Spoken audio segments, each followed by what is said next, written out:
بات پچھلیاں سمجھ نہیں کھلونا، اگلیاں سمجھ کھلونا، اور کرنا کی اللہ حکومت دہر فی القیولی ادربو بسیف اللہ والرسولی، فرمایا اس تلوار نہ اللہ اور اس دے رسول دے دشمنوں نو بڑھ دے رہاں گے۔ اور این کر کے جدو پہلوانا والی چال چلی نا تے میرے آقا و مولا صلی اللہ تعالیٰ علیہ وسلم نے حضرت ابو دجانہ نو ہے پہلوانا والی چال چل دے ویکھے نا تے میرے آقا و مولا صلی اللہ تعالیٰ علیہ وسلم نے فرمایا اے چال اللہ نو بڑی ناپسند ہے لیکن میرے دشمنوں دے سامنے پسند ہے۔ گل سمجھ آئی کہ نہیں؟ اے ابو دجانہ باؤ بھی میں نعرہ لواندا، اے ساری نعرہ ہی تلوان آیا اور کرن کی آیا، تقریرہ تھوڑی مقصد ہے، اور جلے ہو ساری رات بھی ساری زندگی بھی یہ سارا کچھ کر دے رہیے، گل بڑھنی نہیں۔ این کر کے لبیک دا نعرہ لگتا ہے ہر چیز پٹی ہوئی این کر کے پرہ چلی جاندی ہے این کر کے۔ اے میں دستا یہ جبر و قہر نہیں، یہ عشق و مستی ہے، یہ جبر و قہر نہیں، یہ عشق و مستی ہے کہ جبر و قہر سے ممکن نہیں جہاں بانی۔ ہاں صدق خلیل بھی ہے عشق اور صبر حسین بھی ہے عشق، اور مارکہ وجود میں بدر و حنین بھی ہے عشق، اور عقل و دل و نگاہ کا مرشد اولی ہے عشق، عشق نہ ہو تو شر و دی بت کدہ تصورات۔ ہاں اقبال کہندا صحابہ بدر عشق گئے تے بدر 8 تلواراں لے کے گئے، صحابہ کہندا اقبال کہندا صحابہ کیڑی شے لے کے گئے، کیڑی شے لے کے گئے؟ اقبال کہندا حضور دی محبت لے کے گئے، اور کیڑی شے لے کے گئے؟ 8 تلواراں نال بھی ہزاراں دا مقابلہ ہو سکدا؟ نہیں ہو سکتا۔ کیویں ہو سکتا؟ میرے آقا و مولا صلی اللہ تعالیٰ علیہ وسلم امام الانبیاء صلی اللہ تعالیٰ علیہ وسلم نے بدر دے مقام ایک جان تو پہلے سارے صحابہ نو جمع فرمایا اور حضور نے مشورہ منگیا، فرمایا دسو میرے صحابہ بدر جانا چاہیدہ کہ نہیں، جانا چاہیدہ کہ نہیں؟ حضرت سعد بن معاذ کھڑے ہو گئے، حضرت مقداد بن اسود بھی کھڑے ہوئے، فرمایا یا رسول اللہ سی کوئی قوم موسیٰ وہاں جڑے کمان گے فَاسَبَ أَنْتَ وَرَبُّكَ فَقَاتِلَا إِنَّا ہَا ہُنَا قَائِدُونَ، جاؤ تُسی تے توڑا رب لڑو، اسی ایتے منو سلوہ کھان واسطے بیٹھے ہاں، اسی ہو نہیں۔ حضرت سعد بن معاذ کھڑے ہو گئے، کیا یا رسول اللہ ساڑھے کو پوچھتے ہو بدر جانا چاہیدہ کہ نہیں؟ سل حبال من شیطا وقتا حبال من شیطا سالم من شیطا آدھے من شیطا خود من اموالنا ما شیطا وآتنا ما شیطا۔ یا رسول اللہ بدر تے کھڑیا، حکم دیو گھوڑے سمندر پا دیاں گے، حکم دیو کیسر و کسرے نہ جنگ چھیڑ کے رکھ دیاں گے، حکم دیو بحر غماد تک گھوڑیاں دے جگر پہ گلا دیاں گے، حضور تو آڑے دائیں بھی لڑیں گے، بائیں بھی لڑیں گے، اگے بھی لڑیں گے، پچھے بھی لڑیں گے، جان نہ لڑیں گے، مال نہ لڑیں گے، بچے نہ لڑیں گے، جو کچھ ہے حضور تو آڑی بارگاہ پیش کر دیاں گے۔ میرے آقا و مولا صلی اللہ تعالیٰ علیہ وسلم نے جدو این کر کے سنیا نا اپنے غلام دا اظہار وفا تے حضور اشرک وجہ رسول اللہ، بس تسی ایس جملے تے غور رکھنا، میں تقریر ختم کر دیاں گا۔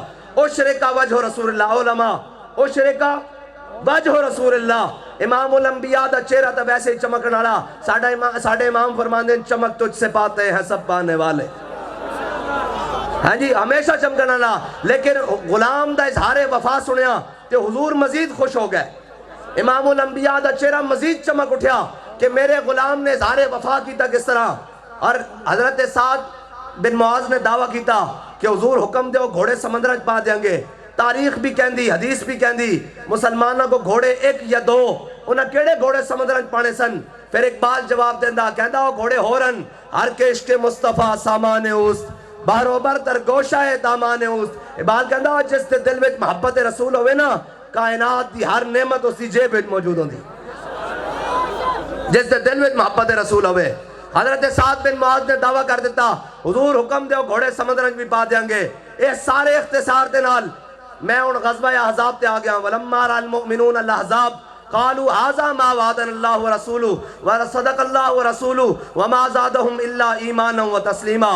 غزوہ احزاب تو پہلے اما عائشہ صدیقہ فرمانیاں حضرت سعد بن معاذ نے تلوار تیر تے بھالے این کر کے اپنے موڈے تے رکھے ہوئے جنگ دا سامان، اور جناب میدان خندق دی طرف جا رہے اور جانیا کی کہہ رہے ہیں سعد اتنی بھی کیڑی جلدی اے ہونے جنگ برپا ہونا لی، اگر اس جنگ سے کوئی شہادت نصیب ہو جائے تو اس شہادت دی کیا ہی بات ہے، سعد ٹھہر جا اتنی بھی کی جلدی ہے، ہونے جناب مارکہ برپا ہونا لا خاک و خون دا اس جناب مارکچ اگر شہادت دی موت نصیب ہو جائے تو اس شہادت دی بھی کیا بات ہے۔ حضرت سعد بن معاذ رضی اللہ تعالیٰ عنہ آپ غزوہ خندق کے چاہ گئے، اور غزوہ خندق کیڑا غزوہ ہے پتہ ہے؟ امام الانبیاء صلی اللہ تعالیٰ علیہ وسلم اتھے تا اسی سارے کچھ کھا کے نہ تے دین تے احسان سمجھ دیاں کہ اسی سارا کچھ جناب دین نے سارا کچھ سانو دیتا، سارا کچھ دیتا، لیکن جب دین دی باری آ جائے تو کہنے نہیں حضرت صاحب تو بہت معتبر ہیں، حضرت صاحب تو کہیں نہیں جا سکتے۔ میں نے کہا تیرا حضرت ابو ایوب انصاری سے زیادہ معتبر ہے، تیرا حضرت مقداد بن اسود سے زیادہ معتبر ہے، تیرا حضرت امام علی مقام سے زیادہ معتبر ہے؟ حضرت تو وہ ہے جو جناب دودھ پیتے بچوں کو بھی کربلا لے کر جائے۔ یہ پھر موضوع اور ہو جائے گا کہ جناب جب روح سے کہتے ہو لبیک یا حسینہ، جب روح سے کہتے ہو لبیک یا حسینہ، پھر سینے سے یزیدوں کا ڈر کیوں نہیں جاتا؟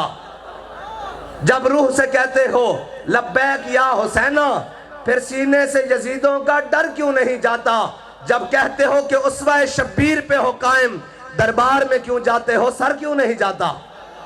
یہ تو پھر بات اور طرف نکل جائے گی۔ حضرت سعد بن معاذ رضی اللہ تعالیٰ عنہ، حضرت سعد بن معاذ میدان خندق میں آ گئے اور جناب وَلَمَّا رَأَى الْمُؤْمِنُونَ الْأَحْزَابَ، قرآن نے منظر بیان کیا ہے، جب مومنوں نے دیکھا نا عذاب کا منظر، سامنے 25,000 کا لشکر آ گیا اور سامنے جناب پیٹ پر پتھر باندھ کر خندق کھودی اور سارا کچھ کیا، اس کے بعد کھانے کے لیے کھجورے بھی نہیں ہے، اور اس کے بعد سامنے جنگ آ گئی۔ وَلَمَّا رَأَى الْمُؤْمِنُونَ الْأَحْزَابَ قَالُوا هَذَا مَا وَعَدَنَا اللَّهُ وَرَسُولُهُ وَصَدَقَ اللَّهُ وَرَسُولُهُ وَمَا زَادَهُمْ إِلَّا إِيمَانًا وَتَسْلِيمًا۔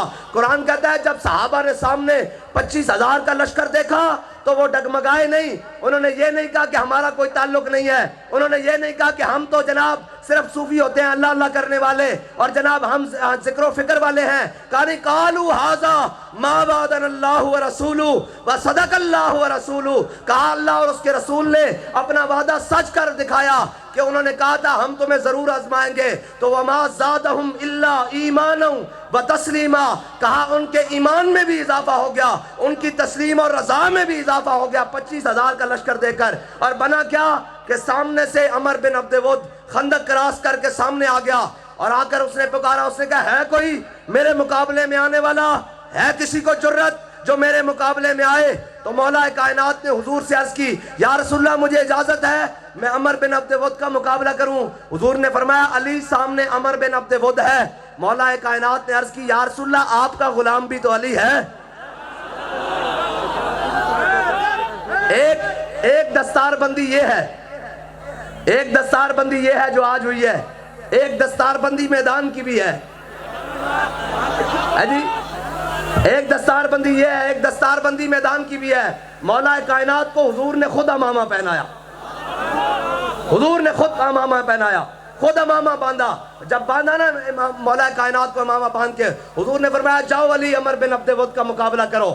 جب عمر بن عبد ود سامنے آیا نا تو مولا کائنات سامنے گئے تو اس نے کہا کس کو جرت ہوئی جو میرے مقابلے میں آیا؟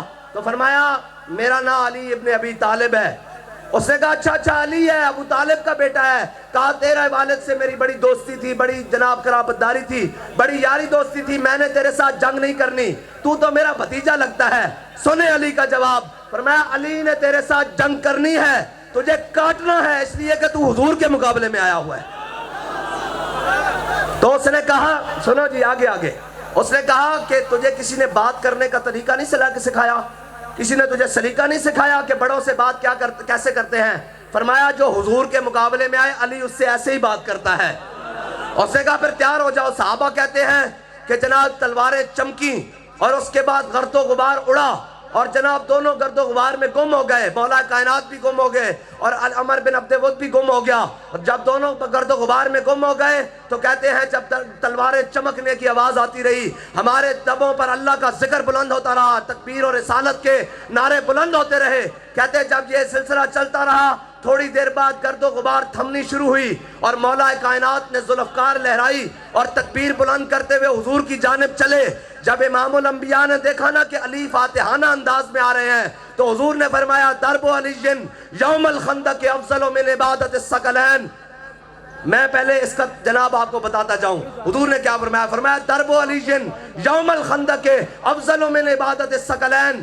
ثقل کہتے ہیں طاقت کو، ثقلین کہتے ہیں طاقت کے مجموعے کو، تثنیہ کو، جناب طاقت کے مجموعے کو، اور ثقلین جناب جنوں اور انسانوں کی طاقت کے مجموعوں کو ثقلین کہتے ہیں، جیسے غوث ثقلین کہتے ہیں۔ ثقلین فرمایا درب علی جن یوم الخندق افضل من عبادت الثقلین، فرمایا علی نے جو آج ضرب میرے دشمن کو لگائی ہے نا، یہ ثقلین کی عبادت سے افضل ہے۔ اب ہم سے پوچھتے ہیں لوگ کہ آپ ہر وقت ناموس رسالت کی بات کیوں کرتے ہیں؟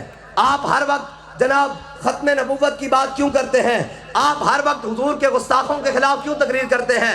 آپ ہر وقت جناب میدان لگانے کی بات کیوں کرتے ہیں؟ ہم نے ان کو کہا ہے کہ مولا کائنات نے نمازیں بھی پڑھی ہوگی، مولا کائنات نے روزے بھی رکھے ہوں گے، مولا کائنات سے بڑا زکوٰۃ دینے والا بھی کوئی نہیں، مولا کائنات سے بڑا عالم بھی